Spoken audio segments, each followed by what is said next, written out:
In this review, we're having a look at the Intel NUC 9 Extreme, which promises to be the future of desktop.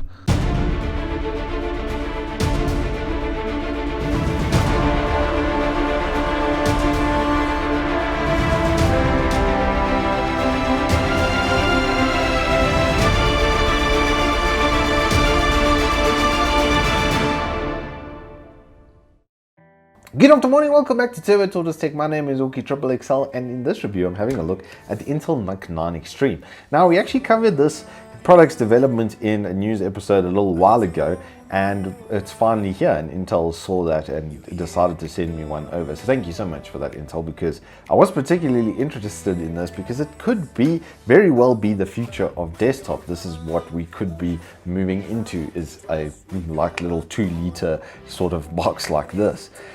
Now, this has a couple of tricks up its sleeve that the normal NUCs don't really have. Normally those are just like little cube PCs. You slap in some M-SATA, M.2 and RAM and you're pretty much good to go. This is somewhat similar, except it's got a couple of, like I said, tricks up its sleeve. But starting at the back of the unit, we have the port setup, which is actually pretty comprehensive. So there's 4 USB 3s, there's an HDMI out, it's got 2 Thunderbolt ports, audio out, and then 2 LAN jacks as well. Now, the audio and stuff is not the best you'll ever find. Everything is pretty basic as far as that goes, and on the front port you'll find 2 more of them, and then a really beefy card reader in the middle there, and the power button, and then another jack, audio jack up front, which is, I think, you're starting to see the point of this as being a desktop replacement. They've upped the ante with this by including a PCI Express 16 time slot. So you can put a pretty high-end GPU in the system, and to bolster that, they've put in a 500-watt Platinum Edition 80 plus Platinum certified power supply with 2 8-pin power jacks on it. So you can put in, I would say, a 2070 Mini into this little chassis, and then with its 9750H, 2 80 gig DIMMs, which I've put in, pumping it up to 16 gig, and then I've put in our 2 TB NVMe. It has dual NVMe slots, one 110mm slot and then another 80mm, and then I've obviously just used the 80mm for convenience. To cool this little beastie down, there are 2 fans up top and a really intricate funneled like turbine type system for the 9750H that then has a protective layer in between that and the GPU, and then there's full mesh at the front here to be able to pull it out through the top. Unfortunately though, one of the fans on this little guy did this seize and kick the bucket on the back end here, so it wasn't the full cooling performance that I would normally see. But even so, you look at the CINEBENCH results, this thing performs very well, and it's actually a little bit better than the other 9750Hs that I had previously benchmarked. I'd used a Lenovo with one and an HP laptop with one, and this was outperforming both of those, and without much extra size. Now, the thing that I like about this thing especially is things like this dual LAN setup. You could use it then as a storage type of solution. It could be quite a high-end storage solution. A lot of the time, these storage solutions need management and stuff on them and firewalls, whereas this could do everything. And with dual gigabit access to dual NVMe setup, there wouldn't be any sort of bottlenecks there as far as speed goes. And then the 9750H is a 6-core 12-thread with really good single-core performance. I mean, if you look at it, it doesn't actually scale that well, even with hyper-threading. It's only about 6.4 of the single core's performance, and well, that's very good for gaming, isn't it? So to that end, I could see this with a 2070 in it absolutely thumping.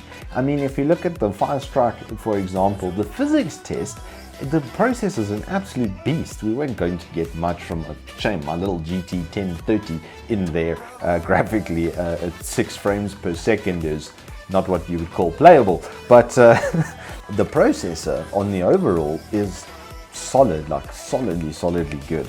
And this package that it comes in with, this 500-watt power supply, all mesh around the sides, like It's really, really good, I have to say. No Wi-Fi built into this unit is maybe something that I think they should consider, although I don't know where you would actually put it because of how this thing is put together, you know, with the dual mesh and being as thin and narrow and everything that it is, it would be quite difficult. And lastly, I have to just say that the cooling setup for this has been done very, very cleverly. You can see the server environment influence on the channeling and stuff and everything of how it's coming through. And even when the fans did kick on, when I was throttling it with CINEBENCH, perpetual CINEBENCH runs, 67 degrees on the processor is not a lot. Like, these processors are generally good up until about 74, 75, and then you start to see some thermal throttling. So absolutely no thermal throttling cases there. I do wish I had a higher-end GPU that would fit in the chassis. Asus NSI, if you're watching, might be a good time to bring one of those into the country. That would be great, because we don't have a lot of stuff like that in South Africa. But this sort of setup, if there was an even better 6-core in here, I don't know how you would do that, but Intel, if you could do some witchcraft on that, this is a really, really good start point, like a really, really good base platform for that. And this unit itself is also quite nice.